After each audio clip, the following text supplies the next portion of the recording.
Khi anh bắt đầu một tình yêu là lúc anh tự thấy đổi mình, không còn những đêm về khuya.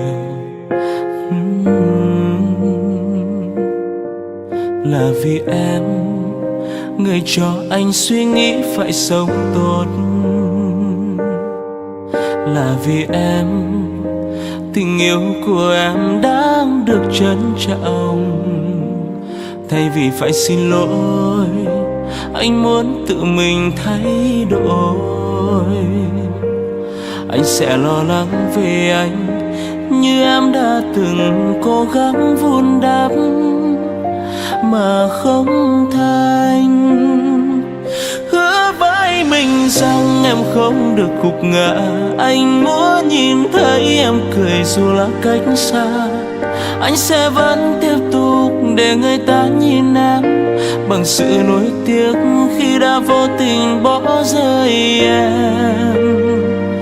Anh sẽ trở về, xin em đừng buồn. Hãy mạnh mẽ chờ bình minh trong cô đơn.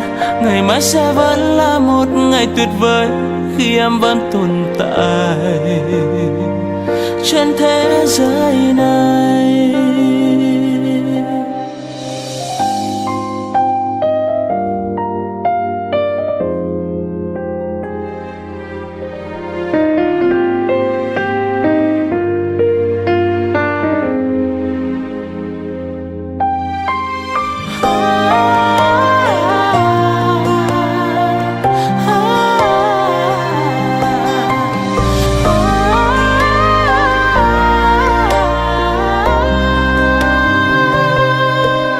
Là vì em, người cho anh suy nghĩ phải sống tốt.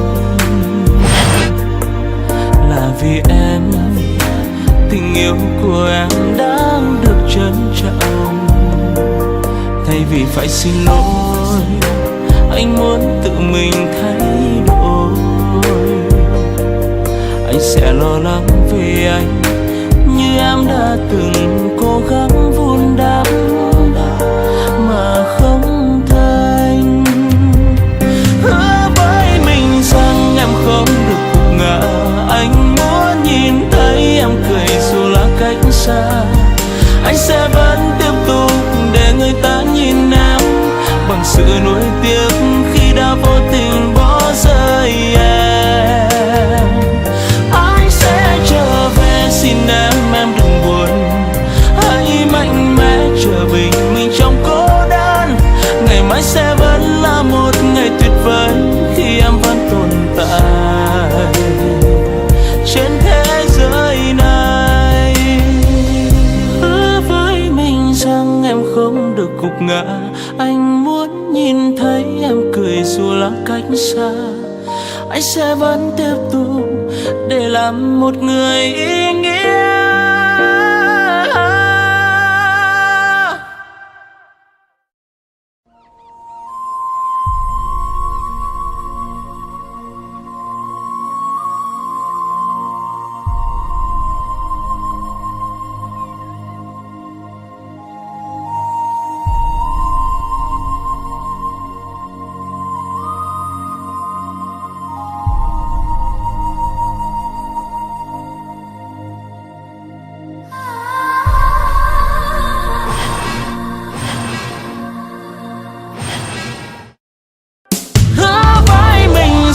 Em không được gục ngã. Anh muốn nhìn thấy em cười dù là cách xa.